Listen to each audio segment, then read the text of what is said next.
하나님의 말씀은 사도행전 5장 1절에서 11절까지입니다. 아나니아라는 한 사람이 그의 아내 삽비라와 더불어 소유를 팔아 그 값에서 얼마를 감춤해 그 아내도 알더라. 얼마만 가져다가 사도들의 발 앞에 두니 베드로가 이르되 아나니아야, 어찌하여 사탄이 내 마음에 가득하여 내가 성령을 속이고 땅값 얼마를 감추었느냐. 땅이 그대로 있을 때에는 내 땅이 아니며 판 후에도 내 마음대로 할 수가 없더냐. 어찌하여 이를 내 마음에 두었느냐. 사람에게 거짓말한 것이 아니요 하나님께로다. 아나니아가 이 말을 듣고 엎드러져 혼이 떠나니 이 일을 듣는 사람이 크게 두려워하더라. 젊은 사람들이 일어나 시신을 싸서 메고 나가 장사하니라. 3시간쯤 지나 그의 아내가 그 일어난 일을 알지 못하고 들어오니 베드로가 이르되 그 땅 판값이 이것뿐이냐 내게 말하라 하니 이르되 예 이것뿐이라 하더라. 베드로가 이르되 너희가 어찌 함께 껴하여 주의 영을 시험하려 하느냐. 보라, 내 남편을 장사하고 오는 사람들의 발이 문 앞에 이르렀으니 또 너를 며 내가리라 하니 곧 그가 베드로의 발 앞에 엎드러져 혼이 떠나는지라. 젊은 사람들이 들어와 죽은 것을 보고 메어다가 그의 남편 곁에 장사하니 온 교회와 이 일을 듣는 사람들이 다 크게 두려워하니라. 아멘. 지난 시간에 살펴본 것처럼 아나니아와 삽비라 부부의 잘못은 그들의 재산을 다 바치지 않았다는 것이 아니라 하나님을 믿는다면서도 하나님을 속일 수 있다고 착각한 것이었습니다. 하나님 앞에서 무엇을 감추어도 하나님은 그 사실을 알지 못하리라 그들은 믿어 의심치 않았습니다. 그들은 믿음의 출발점과 종착점이 하나님이시라는 사실에 대해서 무지한 사람들이었습니다. 결국 그들의 믿음은 성경이 가르치는 믿음이 아니라 인간 자신을 출발점으로 삼는 저급한 인간의 종교심에 지나지 않았습니다. 그로 인해 그들이 생명을 잃었다는 것은 인간의 저급한 종교심으로는 하나님께서 주시는 참 생명을 결코 누릴 수 없다는 소중한 교훈이었습니다. 여호수아 7장에는 하나님의 것을 도둑질한 아간의 이야기가 소개되고 있습니다. 아간은 하나님의 명령을 어기고 취해서는 안 될 하나님의 것을 착복했습니다. 그는 자신이 훔친 것을 자신의 장막으로 들고 가서 장막 밑바닥 땅을 파고 그 속에 깊이 감춘 뒤에 그 위를 흙으로 덮어버렸습니다. 그리고 자신이 한 행위를 사람은 말할 것도 없고 하나님께서도 결코 모르시리라고 생각을 했습니다. 워낙 깊이 감추어 두었기 때문입니다. 기원전 250여 년경에 구약 성경을 최초로 헬라어로 번역한 70인 성경은 아간이 하나님의 것을 감춘 그 행위를 헬라말 노스피조라고 표현했습니다. 그런데 바로 오늘 본문 2절에서 아나니아가 얼마를 감춘 행위를 성경은 역시 똑같은 단어로 표현하고 있습니다. 아간이 땅속 깊은 곳에 훔친 것을 감추듯이 아나니아 또한 얼마를 아무도 모르게 깊이 감추어 두었던 것입니다. 워낙 깊이 감추어 두었기에 사람도 하나님도 알지 못하시리라고 아나니아도 확신했던 것입니다. 베드로가 아나니아를 꾸짖은 내용이 3절에 기록되어 있습니다. 아나니아야, 어찌하여 사탄이 내 마음에 가득하여 내가 성령을 속이고 땅값 얼마를 감추었느냐. 베드로는 성령님을 속이고 얼마를 감춘 아나니아를 향해서 어찌 내 마음에 사탄이 가득하냐고 질타했습니다. 그렇다면 아나니아에게는 별 책임이 없어 보입니다. 아나니아가 욕망에 눈이 멀어서 그처럼 그릇된 행동을 한 것은 아나니아 그 개인의 잘못이라기보다는 그 마음을 지배하고 있던 사탄의 짓으로 돌려버릴 수 있기 때문입니다. 하지만 베드로가 그런 의미로 이 말을 한 것이 아님을 본문 4절이 밝혀주고 있습니다. 땅이 그대로 있을 때에는 내 땅이 아니며 판 후에도 내 마음대로 할 수가 없더냐. 어찌하여 이 일을 내 마음에 두었느냐. 사람에게 거짓말한 것이 아니요 하나님께로다. 베드로는 어찌하여 이 일을 내 마음에 두었느냐고 아나니아를 꾸짖음으로 그 모든 문제의 책임이 아나니아 자신에게 있음을 분명히 했습니다. 아나니아가 사탄에게 마음을 빼앗긴 것이 사탄의 책임이 아니라 스스로 자기 마음을 사탄에게 내어준 아나니아 자신의 책임이라는 의미였습니다. 요한 1서 5장 18절이 이렇게 증언해주고 있습니다. 하나님께로부터 난 자는 다 범죄하지 아니하는 줄을 우리가 아노라. 하나님께로부터 나신 자가 그를 지키심에 악한 자가 그를 만지지도 못하느니라. 여기에서 하나님께로부터 나신 자는 예수 그리스도, 그리고 악한 자는 사탄을 뜻합니다. 참된 그리스도인은 예수 그리스도께서 지키심으로 사탄이 만질 수도 없다는 것입니다. 사탄은 결코 아무나 공략하는 것이 아닙니다. 예수 그리스도께서 이 땅에 오셔서 공생애를 시작하시기 전에 먼저 행하신 일이 광야에서 당신을 시험하는 사탄을 제압하시는 것이었습니다. 따라서 사탄을 제압하신 예수 그리스도 안에 있으면 사탄은 그에게는 범접조차 못한다는 말입니다. 사탄의 공략 대상은 언제나 그 마음이 욕망으로 가득 찬 인간입니다.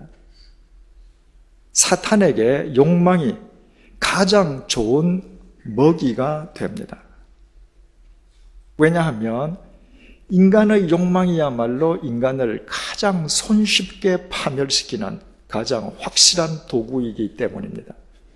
그래서 인간의 욕망과 사탄은 불가분의 관계에 있습니다. 인간의 욕망이 난무하는 곳에는 언제나 사탄이 역사하고, 사탄이 역사하는 곳에서는 인간은 예외 없이 욕망의 노예로 전락해버리고 맙니다. 결국 인간의 욕망이 스스로 사탄을 자기에게 불러들이는 것입니다. 이것이 베드로가 아나니아를 가리켜서 어찌하여 이 일을 내 마음에 두었느냐고 그를 꾸짖었던 이유입니다. 아나니아의 마음속에 사탄이 가득했던 것은 욕망에 눈이 먼 아나니아가 스스로 사탄을 불러들였기 때문이었습니다. 그로 인해서 아나니아가 생명을 잃었다라고 하는 것은 욕망에 찬 인간은 스스로 사탄을 불러들이고 자신이 불러들인 사탄에 의해서 자신의 생명마저 노략질 당한다는 사실을 우리로 하여금 깨닫게 해줍니다. 본문 7절을 유의해 보시겠습니다. 3시간쯤 지나 그의 아내가 그 일어난 일을 알지 못하고 들어오니, 3시간여가 지나서 아나니아의 아내 삽비라가 아무것도 모르고 들어왔습니다. 삽비라가 알지 못했던 것이 구체적으로 무엇입니까?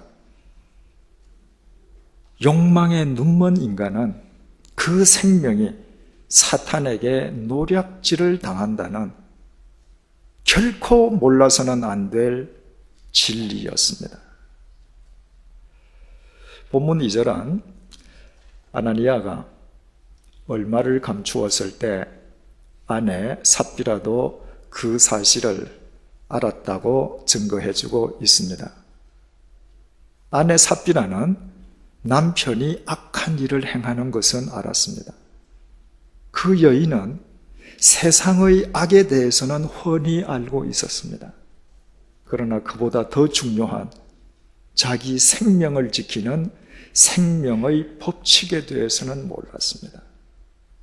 몰라도 좋을 것에 대해서는 해박한 반면에 정작 알아야 될 것을 몰랐던 삽비라 역시도 사탄의 노략질로부터 자유로울 수는 없었던 것입니다. 본문 8절을 보시겠습니다. 베드로가 이르되 그 땅 판값이 이것뿐이냐 내게 말하라 하니 이르되 예 이것뿐이라 하더라. 베드로가 삽비라에게 물었습니다.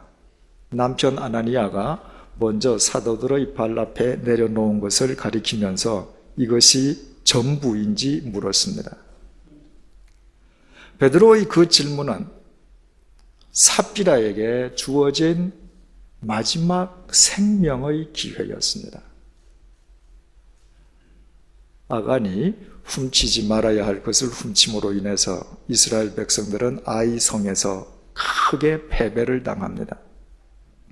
결코 질 수 없는 전쟁에서 패배한 까닭이 이스라엘 백성 중에 누군가가 하나님의 것을 훔쳤기 때문임을 알게 된 이스라엘 백성들은 하나님의 명령에 따라서 제비 뽑기를 통해서 범인을 색출하기 시작합니다. 먼저 이스라엘 12지파의 대표들이 모여서 제비 뽑기를 했습니다. 그 결과 아간이 속해 있는 유다 지파가 걸렸습니다. 유다 지파에 속해 있는 모든 족장들이 모여서 또 제비 뽑기를 했습니다. 역시 아간이 속해 있는 세라 족속이 뽑혔습니다. 세라 족속에게 속하여 있는 모든 가문의 대표들이 모여서 또다시 제비 뽑기를 했습니다. 예외 없이 아간이 속해 있는 삽디 가문이 걸려들었습니다. 하나님께서 이스라엘 백성들에게 아간의 이름을 지목하여 저자가 범인이라고 말씀하시지 않고 제비 뽑기를 통해서 범인을 색출하게 하신 것 자체가 아간에게는 생명의 기회였습니다.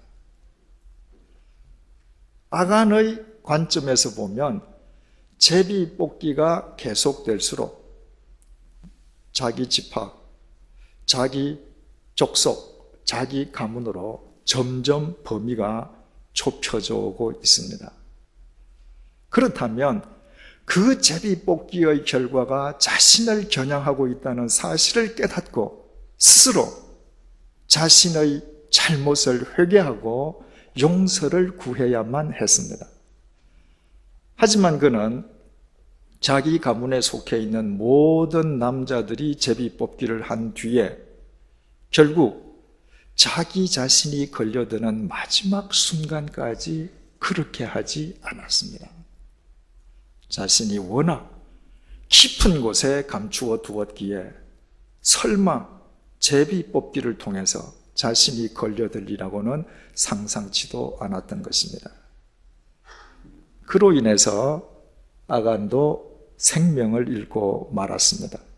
아간 역시 그의 욕심으로 스스로 불러들인 사탄에 의해 자신의 생명을 노략질 당하고 만 꼴이었습니다. 사람들은 아간이 죽은 장소를 가리켜서 아골 골짜기라고 불렀습니다. 히브리어 아코르는 괴로움이라는 의미입니다. 사탄의 노략질을 당하는 인생은 결코 괴로움의 굴레를 벗어날 수 없다는 의미였습니다. 그렇다면 하나님을 믿는 유대인이기에 누구보다도 이 사실을 잘 알고 있을 삽비라는 아간의 전철을 밟지 말아야만 했습니다. 베드로가 이것이 전부이냐고 마지막 기회를 주었을 때 삽비라는 그 기회를 붙잡아야만 했습니다. 하지만 그녀는 그것이 전부라고 거짓말로 대신했습니다. 욕망에 눈이 먼 그녀 역시도 하나님을 속일 수 있다고 확신했던 것입니다. 아마 그 거짓말하는 삽비라의 심정은 땅속 깊은 곳에 숨겨두었기에 아무도 그것을 알지 못하리라고 확신했던 아간의 심정과 똑같았을 것입니다. 마침내 베드로가 본문 9절을 통해서 이렇게 결론을 짓습니다. 너희가 어찌 함께 꾀하여 주의 영을 시험하려 하느냐? 보라, 네 남편을 장사하고 오는 사람들의 발이 문 앞에 이르렀으니 또 너를 메어 가리라 하니 곧 그가 베드로의 발 앞에 엎드러져 혼이 떠나는지라. 마지막 기회를 의미 없이 내던져버리고 자기 욕망에 사로잡혀 하나님마저 대수롭게 여기지 않았던 삽비라 역시도 자신이 스스로 불러들인 사탄에게 자신의 생명을 노략질 당하고 말았던 것입니다. 인간의 욕망은 쇠의 녹과 같다고 했습니다. 쇠에서 나온 녹이 쇠 자체를 갉아먹듯이 인간의 마음에서 나온 욕망이 인간을 송두리째 잡아 먹어버립니다. 인간의 욕망이 스스로 인간 파멸을 목적으로 하는 사탄을 불러들이는 이유가 바로 이것입니다. 자기 욕망에 눈이 멀어서 스스로 불러들인 사탄에 의해 천하보다 더 귀한 자신들의 생명마저 노략질 당한 아나니아와 삽비라 부부야말로 자기 욕망으로 단 한 번밖에 없는 소중한 자신의 생명을 스스로 갉아먹는 어리석은 현대인의 표상이 아닐 수 없습니다. 이 시간 우리가 함께 좀 더 유의하고자 하는 것은 베드로가 내린 결론 중의 한 구절입니다. 베드로는 삽비라를 이렇게 꾸짖었습니다. 너희가 어찌 함께 꾀하여 주의 영을 시험하려 하느냐? 남편 아나니아와 삽비라 가운데 어느 한쪽만 하나님을 속이려 한 것이 아니었습니다. 그들은 함께 꾀하여 하나님을 속이려고 했습니다. 우리말 함께 꾀하여로 번역되어 있는 헬라어 신포네오는 가치를 뜻하는 전치사 쉰과 소리를 지른다는 동사 포네어가 합쳐진 합성어로 그 의미는 함께 소리를 지른다는 뜻입니다. 즉, 두 사람의 마음이 완전 일치된 합심의 상태를 의미합니다. 아나니아와 삽비라는 누구의 선도에 의해서가 아니라 그들은 함께 합심으로 하나님을 속였던 것입니다. 그래서 본문 1절이 이렇게 시작되고 있습니다. 아나니아라 하는 사람이 그의 아내 삽비라와 더불어 소유를 팔아 얼마를 감춤해 그 아내도 알더라. 이 문장만을 놓고 보면 남편 아나니아가 먼저 얼마를 감추고 아내 삽비라는 뒤늦게 그 사실을 피동적으로 안 것처럼 여겨집니다. 하지만 우리말 알더라로 번역되어 있는 헬라어 시네이돈 역시 가치를 뜻하는 전치사 쉰과 보다, 알다는 의미의 동사 에이도가 합쳐진 합성어로 함께 본다, 함께 안다는 뜻입니다. 더욱이 이 동사가 원문에 완료형으로 쓰여 있습니다. 아내 삽비라가 처음부터 완벽하게 알고 있었다는 의미입니다. 한마디로 오늘의 본문은 어느 누구의 주도권에 의해서가 아니라 처음부터 남편과 아내가 완벽하게 공모해서 하나님을 속였다는 의미입니다. 그리고 그로 인해 그 두 사람은 생명의 노략질을 당하고 말았습니다. 하나님께서는 남자를 돕는 배필로 여자를 창조하시고 그 둘이 한 몸을 이루게 하셨습니다. 남자 혼자서는 바꾸어 말해 여자의 도움 없이는 남자의 인생은 절대로 완성될 수 없고, 여자가 남자의 인생이 완성될 수 있도록 남자를 돕는 것은 그 남자와 한 몸을 이루는 자기 인생의 완성을 뜻한다는 것이 하나님의 창조의 법칙입니다. 그렇다면 남편 아나니아가 하나님을 속이려 할 때 아내 삽비라는 남편의 앞을 가로막고 그가 바른 길을 가도록 바르게 도왔어야만 했습니다. 하지만 아내 삽비라는 악을 행하는 남편에게 악으로 도왔습니다. 누가 먼저랄 것도 없이 그들은 처음부터 한 마음이 되어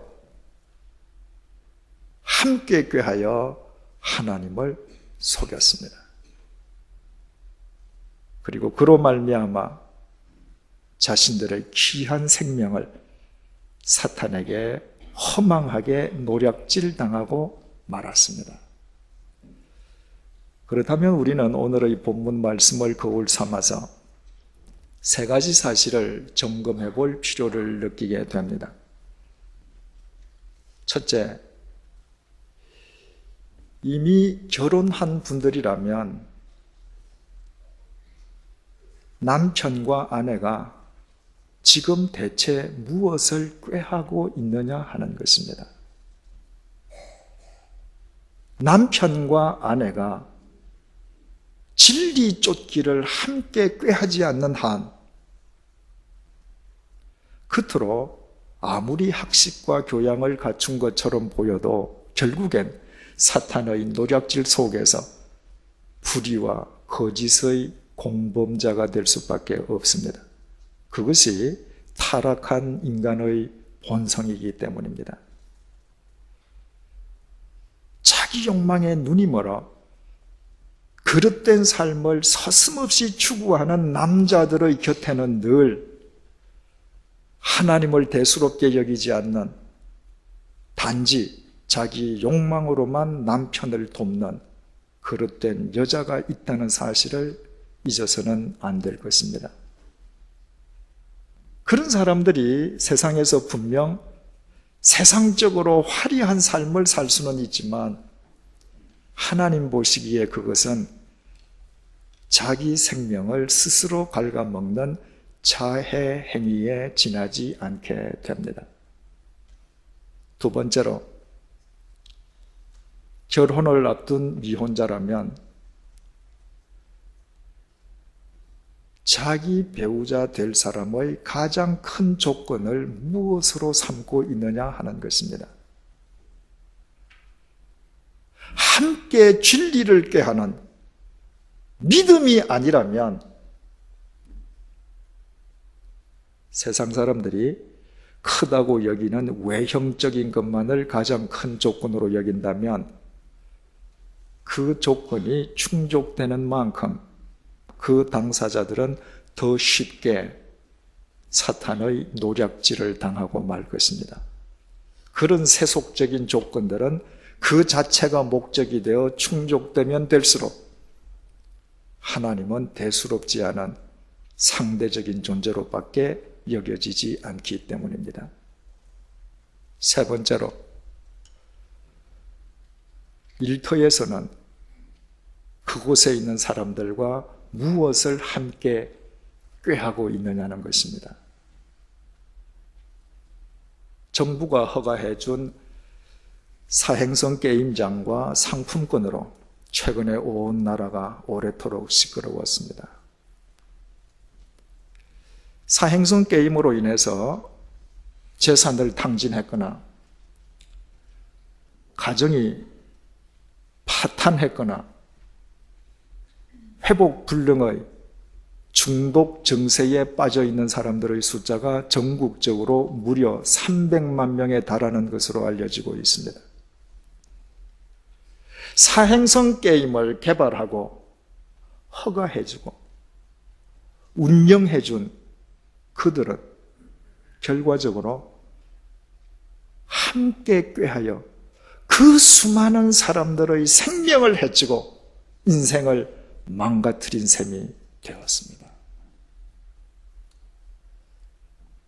이것은 비단 사행성 게임의 문제뿐인 것은 아닙니다.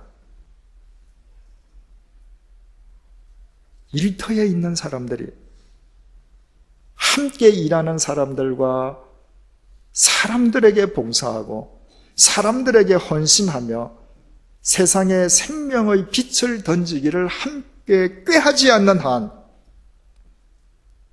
인간의 일터는 언제든지 사람 해치기를 함께 꾀하는 범죄지로 전락할 수 있습니다. 오늘날 우리 주위를 둘러보십시다.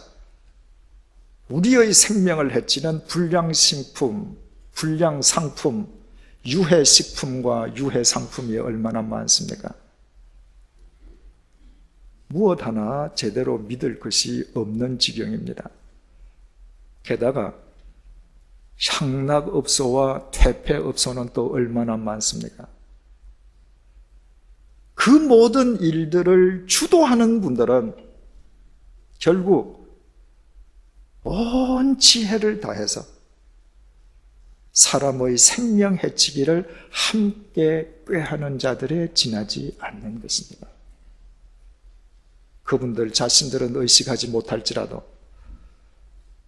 그들은 사탄에게 자신들의 생명을 노략질 당하고 있는 사람들입니다. 사탄에게 자신의 생명을 노략질 당하지 않고서는 감히 남의 생명을 해쳐서 돈을 벌 상상인들 할 수 없기 때문입니다.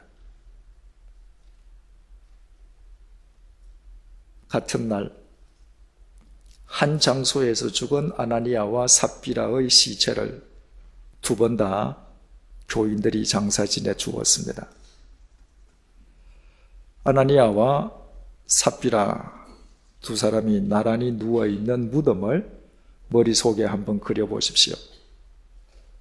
무덤은 죽은 자를 위해서 만들어지지만 무덤 속의 시체는 이내 썩어져 없어버리기 때문에 결국 무덤은 살아있는 사람들을 위한 메시지로 남게 됩니다. 과연 아나니아와 삽비라의 무덤이 우리에게 주는 하나님의 메시지가 무엇입니까? 히브리 이름 하냐냐를 헬라어로 음력한 것이 우리말 아나니아로 번역된 아나니아스입니다. 불행하게도 아나니아란 그 이름이 보통 명사가 되어 거짓말쟁이의 상징으로 굳어지고 말았습니다. 영어 사전에서 아나니아, 즉 영어로 에너나이어스를 찾으면 아예 거짓말쟁이라고 풀이하고 있습니다.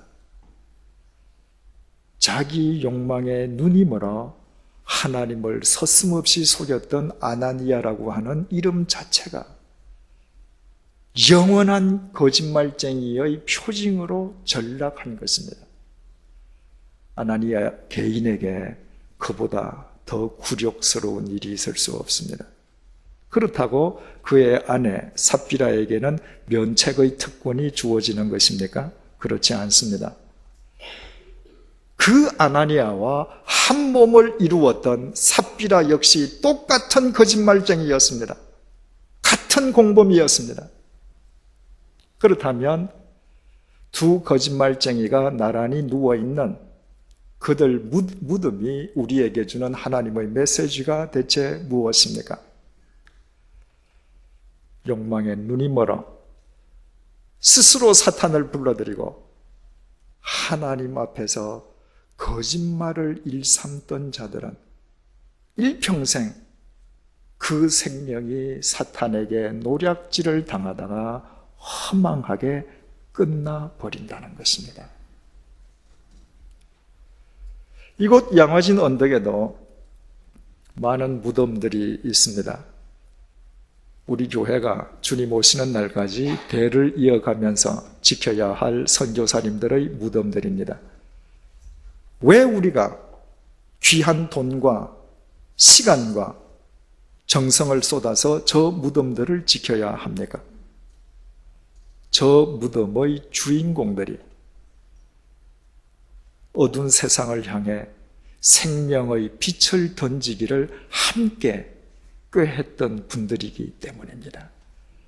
그래서 저 무덤은 단순한 무덤이거나 단순한 흙더미가 아닙니다. 예수 그리스도 안에서 세상을 향해 생명의 빛을 던지기를 함께 꾀하는 자를 예수 그리스도께서는 어떤 방법으로든 반드시 존귀케 하신다는 주님의 메시지들입니다. 언젠가 우리가 세상을 떠나면 살아있는 사람들이 우리를 장사 지내줄 것입니다. 매장으로 우리의 무덤이 남겨지든 혹은 화장해서 아예 우리의 무덤 자체가 존재하지 않든 우리의 죽음 자체는 살아있는 사람들에게 어떤 의미에서든 하나의 메시지로 남게 될 것입니다. 그때 우리의 죽음은 어떤 메시지로 이 땅에 남게 되겠습니까? 그 해답은 지금 우리 각자가 우리 곁에 있는 사람들과 무엇을 함께 꾀하고 있느냐에 의해 판가름 날 것입니다. 사랑하는 교우 여러분, 우리의 가정에서 사랑하는 가족들과 우리의 일터에서 사랑하는 동료들과 우리의 교회에서 신실한 교우들과 생명의 빛을 던지기를 함께 꾀하는 자들이 되십시다. 그때 우리가 세상을 떠난 뒤에 비록 우리는 보잘것없어도 하나님께서 우리의 삶과 죽음 자체를 또 하나의 아름다운 양화진으로 승화시켜 주실 것입니다. 기도하시겠습니다.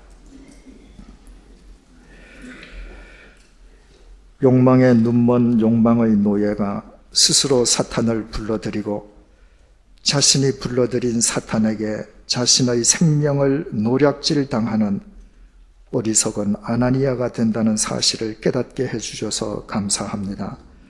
아나니아의 삶이 비록 세상에서는 화려하게 보일지언정 하나님 보시기에는 스스로 자기 생을 허망하게 갉아먹은 미련한 거짓말쟁이에 지나지 않음을 기억하게 도와주옵소서.